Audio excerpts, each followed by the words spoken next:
اللهم رب شهر رمضان الذي أنزلت فيه القرآن وافترضت على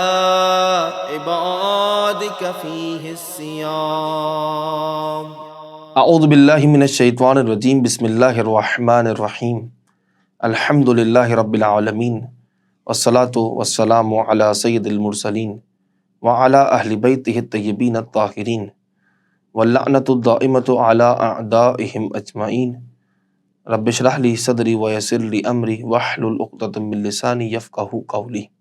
اللہم صلی علی محمد وآل محمد۔ عزیزان محترم، سامعین کرام، ارمغان نجف کی جانب سے چند ایک دروس فقہ آپ کی خدمت میں پیش کیے جا رہے ہیں، اور ان دروس کا موضوع معاملات کے احکام ہے، یعنی معاملات کے مسائل۔ دیکھیں، فقہ دو عنوان کی طرف تقسیم ہوتی ہے، ایک عبادات اور ایک معاملات۔ دونوں میں فرق کیا ہے؟ فرق یہ ہے کہ وہ احکام کہ جن میں قصد قربت شرط ہو ان کو عبادات کہتے ہیں۔ مثلاً اگر وہ کام میں قربتاً اللہ انجام نہ دوں تو وہ باطل ہو جائیں گے، جیسے نماز، روزہ، حج اور اس کے علاوہ دیگر احکام عبادات کی جن میں قصد قربت شرط ہے۔ اور وہ احکام جن میں قصد قربت شرط نہیں ہوتی انہیں کہتے ہیں معاملات۔ مثلاً خرید و فروخت کرنا، آپ مارکیٹ گئے، آپ کچھ نہ کچھ چیز لی، اب ادھر آپ ضرورت نہیں ہے کہ میں ادھر قربتاً اللہ کی نیت کروں تو میں چیز خریدوں گا تو میرا معاملہ کرنا صحیح ہوگا ورنہ گناہ ملے گا، نہیں، ادھر قصد قربت کی شرط نہیں ہے۔ عقد نکاح، اگر نکاح کرنے جا رہا ہوں، کسی سے عقد کرنے جا رہا ہوں تو وہاں مجھے قربتاً اللہ کی نیت کرنے کی ضرورت نہیں ہے، اس کے بغیر عقد نکاح باطل نہیں ہوتا۔ تو یہ دو تقسیم ہو گئی، عبادات اور معاملات۔ اب پھر معاملات کی دو قسم ہیں، ایک مرتبہ معاملہ بین الفریقین ہوتا ہے، بین دو کس ہوتا ہے، یعنی کیا مطلب؟ ایک خریدنے والا ہے تو ایک فروخت کرنے والا ہے، اسی طرح سے ایک تحفہ دینے والا ہے تو ایک تحفہ قبول کرنے والا ہے، اسی طرح سے عقد نکاح ہے کہ ایک عقد جاری کرنے والا ہے یعنی ایجاب کرنے والا ہے اور ایک قبول کرنے والا ہے۔ یہ ہو گئے وہ معاملات جو بین الفریقین ہیں، بین دو کس ہیں، دو یا دو سے زیادہ کے درمیان یہ معاملہ طے پاتا ہے۔ ایک معاملہ ہوتا ہے ہمارے پاس ایک طرفہ۔ ایک طرفہ معاملہ یعنی کیا مطلب؟ مثلاً طلاق۔ طلاق دینے والا جب طلاق جاری کرتا ہے تو جس کو طلاق دے رہا ہے اگر وہ قبول نہ کرے تب بھی طلاق ہو جاتی ہے۔ اسی طرح سے اگر پرانے زمانے میں چلے جائیں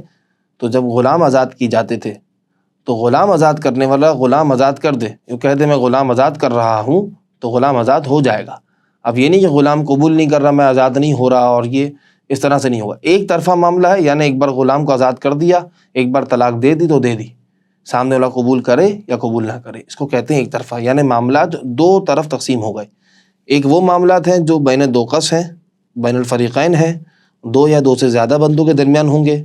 اور ایک وہ معاملات ہیں جو بین دو کس نہیں ہے، بین الفریقین نہیں ہے، ایک طرفہ سے معاملہ ہو جاتا ہے۔ اب ہمیں معاملات کے احکام پر بات کرنی ہے، اور یہ تمہیدی گفتگو تھی جو معاملات کی مقدمے کے طور پر میں نے آپ کے سامنے پیش کی ہے، اور آسان سی بات تھی۔ اب ہم آ رہے ہیں ان مسائل پر، ان معاملات کے احکام پر جو مبتلا بے ہیں۔ اچھا، ممکن ہے کہ ان دروس میں کچھ ایسے مسائل بھی ہوں جو مبتلا بے نہ ہو، فقط ثمرہ علمی کے تحت میں آپ کے سامنے بیان کروں۔ سب سے پہلے ہم بات کر رہے ہیں ان چیزوں کی خرید و فروخت یا ان چیزوں کے ذریعے معاملہ کرنا۔ اچھا، خرید و فروخت کے علاوہ معاملہ کون سا ہو سکتا ہے؟ مثال کے طور پر کوئی نکاح میں مہر میں دے دے، یا کوئی خلا کے عوض اس کو دے دے، یا تحفے میں دے دے، ہدیہ دے دے، یا کرائے پر دے دے، یہ ساری چیزیں کیا ہیں؟ یہ سب کی سب معاملات ہیں۔ اب ہم بات کر رہے ہیں ان چیزوں کے بارے میں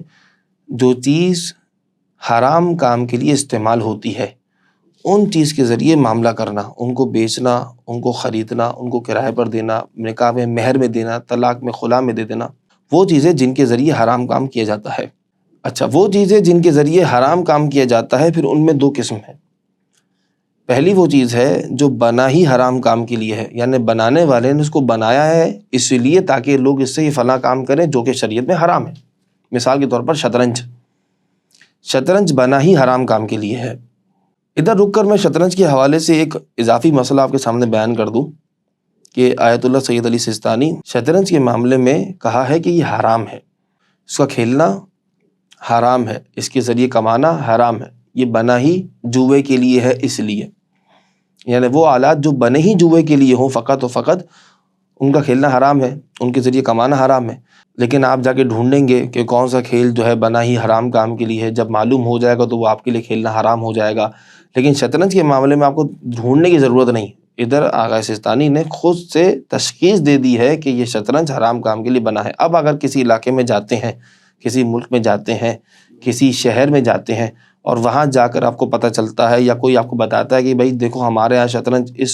کام میں مشہور نہیں ہے، ہمارے یہاں جوئے کے لیے مشہور نہیں ہے، جوئے کے بغیر بھی اس کو کھیلا جاتا ہے ذہن تیز کرنے کے لیے، تو کھیلنا کیسا ہوگا؟ تب بھی کھیلنا حرام ہے، کیونکہ آغا سستانی نے تشخیص دے دی ہے، انہوں نے بیان کر دیا ہے کہ یہ بنا ہی حرام کام کے لیے ہے۔ اب چلیے واپس اسی مسئلے کی طرف کہ وہ چیزیں جو بنی ہی حرام کام کے لیے ہوں ان کے ذریعے خرید و فروخت کرنا کیسا ہے، ان کے ذریعے دیگر معاملات کرنا کیسا ہے۔ انہی چیزوں میں ایک اور مثال ہمارے سامنے آتی ہے، جیسے کافروں کے بت یا عیسائیوں کی صلیب وغیرہ، جس کے ذریعے وہ پوجتے ہیں، عبادت کرتے ہیں، شرک کرتے ہیں۔ وہ جو بت ہے، وہ صلیب ہے، وہ بنی ہی اسی لیے ہے کہ اس کے ذریعے شرک کیا جائے، تو وہ بھی ایسا آلہ ہے، وہ ایسا ٹول ہے، وہ ایسی چیز ہے جس کے ذریعے فقط و فقط حرام کام کیا جاتا ہے، اور وہ حرام کام کے لیے ہی بنی ہے۔ تو جو چیزیں حرام کام کے لیے ہی بنائی گئی ہوں ان کے ذریعے معاملہ کرنا، کسی بھی طرح کا معاملہ کرنا جائز نہیں ہے، اور معاملہ باطل بھی ہوگا، اور معاملہ کرنے والا گنہگار بھی ہوگا۔ اچھا، اب ادھر ایک سوال آتا ہے، وہ یہ کہ آپ کے گھر میں صلیب موجود ہے، آپ مسلمان ہیں، لیکن زمانہ جاہلیت میں بہت بزرگان نے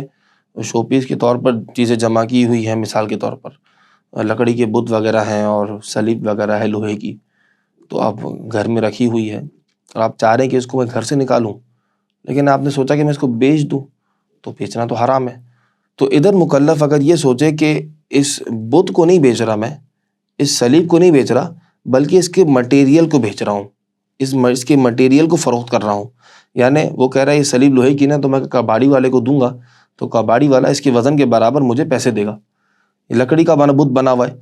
تو لکڑی کے عوض مجھے پیسے ملیں گے، مٹی کا بت بنا ہوا ہے تو مٹی کے عوض پیسے ملیں گے، وہ جو وزن ہے اس وزن کے اعتبار سے مجھے کباڑی پیسے دے گا۔ یعنی بیچنے والا اس نیت سے بیچ رہا ہے کہ میں صلیب یا بت وغیرہ نہیں بیچ رہا، میں شطرنج نہیں بیچ رہا، میں شطرنج کا بورڈ جو گتے کا بنا ہوا ہے یا لکڑی کا بنا ہوا ہے اس لکڑی کو بیچ رہا ہوں، تو اس کے ذریعے بیچنا کیسا ہے؟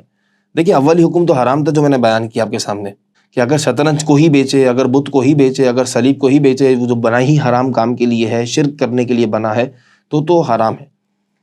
لیکن ادھر بات اور ہے، ادھر وہ کیا کر رہا ہے کہ وہ لکڑی کو بیچ رہا ہے، وہ لوہے کو بیچ رہا ہے، اگرچہ وہ صلیب یا بت وغیرہ بنا ہوا ہے۔ تو اس مسئلے میں دو صورتیں بنتی ہیں، اور میں پہلے سے بیان کر دوں، دونوں صورتوں میں معاملہ صحیح ہو جائے گا، لیکن ایک صورت میں گنہگار ہوگا بیچنے والا، اور ایک صورت میں گنہگار نہیں ہوگا، لیکن دونوں صورتوں میں معاملہ صحیح ہے۔ یعنی حکم کیا بنے گا؟ حکم یہ بنے گا اس کا شرعی لحاظ سے کہ اگر آپ کو بت وغیرہ یا صلیب وغیرہ ایسی کوئی چیز یا شطرنج وغیرہ بیچنا ہے تو آپ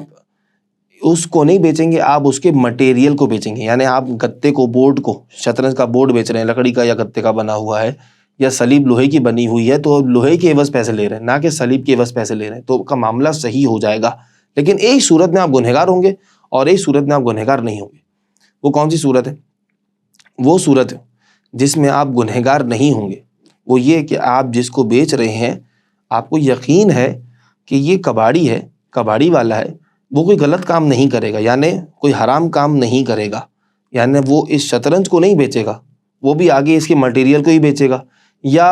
وہ اس مٹیریل کو، اس شطرنج کے بورڈ کو توڑ دے گا،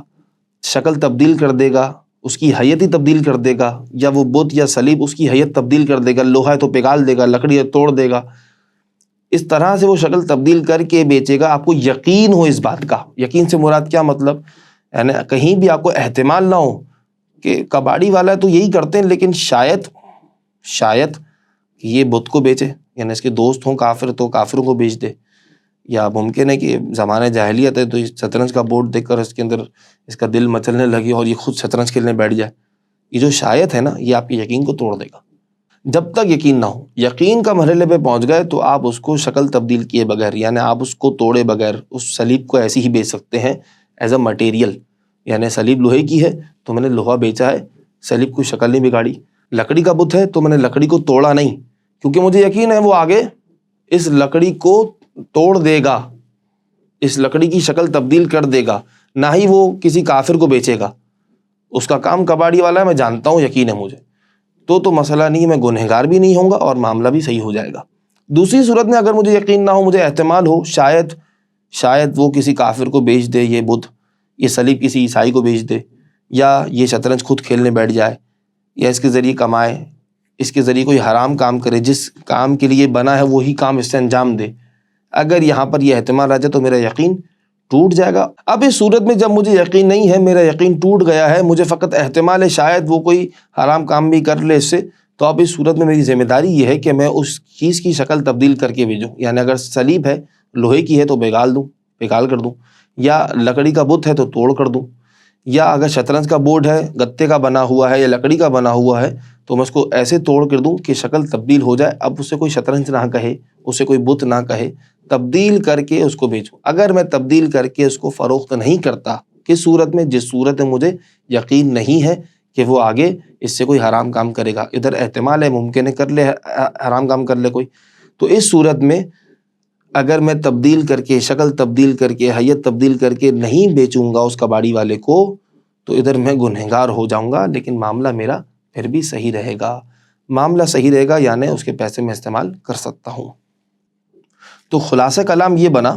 وہ چیزیں جو بنی ہی حرام کام کے لیے ہیں، یعنی بنانے والے نے ان کو یا تو شرک کے لیے بنایا ہے یا جوئے کے لیے بنایا ہے، ان چیزوں کو اولاً ان چیزوں کو خود فروخت کرنا، یعنی بت کو فروخت کرنا، صلیب کو بیچنا یا شطرنج کو بیچ دینا، یا اسی طرح سے دوسری وہ چیزیں جن کو حرام کام کے لیے ہی بنایا ہے بنانے والے نے، تو ان کو بیچنا تو اولاً جائز نہیں ہے، حرام ہے، معاملہ ہی باطل ہو جائے گا، گناہ بھی ملے گا۔ لیکن جب میں اس کے مٹیریل کو بیچ رہا ہوں، یعنی وہ صلیب لوہے کی بنی ہوئی ہے یا بت لکڑی کا بنا ہوا ہے، شطرنج کا بورڈ گتے کا بنا ہوا ہے، لکڑی کا بنا ہوا، مٹیریل کو بیچ رہا ہوں، لکڑی کو بیچ رہا ہوں، گتے کو بیچ رہا ہوں یا لوہے کو بیچ رہا ہوں، اس کے وزن کے برابر میں کباڑی سے پیسے لے رہا ہوں، تو یہاں پر دو صورتیں بنائیے، اور ان دونوں صورتوں میں معاملہ صحیح ہے۔ ایک میں گنہگار ہو رہا ہے جہاں پر اس کو یقین نہیں ہے، وہاں پر اس کو احتمال ہے کہ شاید میں کباڑی والے کو یہ چیز بیچ دوں اور وہ اس کو حرام کام میں ہی استعمال کرے، یعنی جس کام کے لیے یہ چیز بنی ہے اسی کام میں استعمال کر لے، تو اس صورت میں وہ گنہگار ہوگا اگر وہ شکل تبدیل کر کے نہ بیچے، یعنی اس صورت میں شکل تبدیل کر کے اس کو فروخت کرنا ہے کباڑی والے کو۔ باقی پہلی صورت جس میں اس کو یقین ہے کہ کباڑی والا اس سے حرام کام کرے گا ہی نہیں، اس کا تو کام ہے بس توڑ پھوڑ کے اس کو بیچنا ہے، آگے مٹیریل بیچنا ہے، جہاں مجھے یقین ہو تو وہاں پر میں اس کو بغیر شکل تبدیل کیے، یعنی ایسی صلیب اٹھاؤں اور دے دوں اور وزن کر کے پیسے لے لوں، بت اٹھاؤں بت دے دوں لکڑی کا بنا ہوا اور لکڑی کے پیسے لے لوں، ایسے کام میں کر سکتا ہوں۔ معاملہ دونوں صورتوں میں صحیح ہے، بس اس میں گنہگار نہیں ہوں گا۔ اچھا، ادھر میں اپنے سننے والوں سے یہ گزارش بھی کروں گا کہ دروس سننے والے اپنے ساتھ کاغذ قلم ساتھ لے کر بیٹھیں تاکہ یہ دروس، یہ مسائل اپنے پاس لکھ سکیں سمجھنے کے لیے۔ اچھا، اب ادھر ہم بات کرتے ہیں آگے چل کر، یہ وہ مسئلہ بیان کیا میں نے جو بنا ہی حرام کام کے لیے ہے، وہ چیز جو بنی ہی حرام کام کے لیے ہے، شطرنج، بت، صلیب وغیرہ، تو ان کے احکام میں نے آپ کے سامنے بیان کر دیے۔ اچھا، اب بات کرتے ہیں دوسری قسم کی، یعنی وہ چیزیں جو بنی حرام کام کے لیے نہیں ہیں لیکن ان کے ذریعے حرام کام کیا جا سکتا ہے۔ اب اس میں بہت ساری مثالیں آ سکتی ہیں، جیسے موبائل ہو گیا، چاقو ہو گیا، اسپیکر ہو گئے، بہت ساری چیزیں کہ جن کے ذریعے حرام کام بھی کر سکتے ہیں اور حلال کام بھی کر سکتے ہیں، تو ان کو بیچنا، ان کی خرید و فروخت کرنا یا ان کے ذریعے دوسرا کوئی معاملہ کرنا، مہر میں دینا، خلا کے عوض دینا، ہدیے میں دینا، تو کیسا ہے؟ تو اس میں جو اولی حکم ہے وہ پہلے بیان کر دوں، وہ یہ کہ خریدنے والا اگر حرام کام کے لیے خرید رہا ہے تو اس کا مسئلہ ہے، یعنی اس کو گناہ ملے گا، یعنی خریدنے والے کی اپنی ذمہ داری ہے، فروخت کرنے والے کی اپنی ذمہ داری ہے۔ لیکن جب ایسی صورت بن جائے کہ خریدنے والا اور فروخت کرنے والا دونوں کا ایگریمنٹ ہو جائے، معاہدہ ہو جائے کہ اس چیز سے حرام کام ہی کرنا ہے، میں اسی لیے ہی بیچ رہا ہوں، آپ اسی لیے ہی خرید رہے ہیں، یا ہدیہ دینے والا تحفتاً کوئی چیز دے اور کہے اس سے حرام کام ہی کرنا ہے، میں اسی لیے آپ کو ہدیہ دے رہا ہوں، اور ہدیہ لینے والا بھی کہے کہ مجھے چیز دو گے تاکہ میں اس سے حرام کام ہی کروں گا، یعنی کوئی معاہدہ ہو جائے حرام کام کرنے پر، تب یہ معاملہ باطل ہو جائے گا۔ لیکن اگر خریدنے والا حرام کام کے لیے خرید رہا ہے، فروخت کرنے والا حلال کام کے لیے فروخت کر رہا ہے، تو خریدنے والے کو گناہ ملے گا۔ فروخت کرنے والا حرام کام کے لیے بیچ رہا ہے اور خریدنے والا حلال کام کے لیے خرید رہا ہے تو فروخت کرنے والے کو گناہ ملے گا۔ تو معاملہ کیا ہے اس میں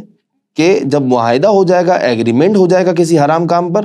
تب اس میں گناہ ملے گا اور معاملہ باطل ہوگا،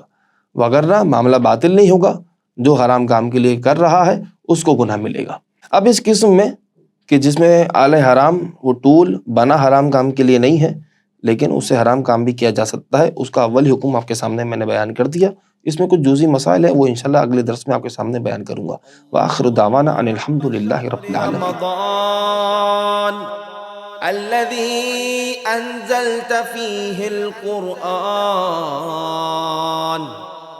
وافترضت على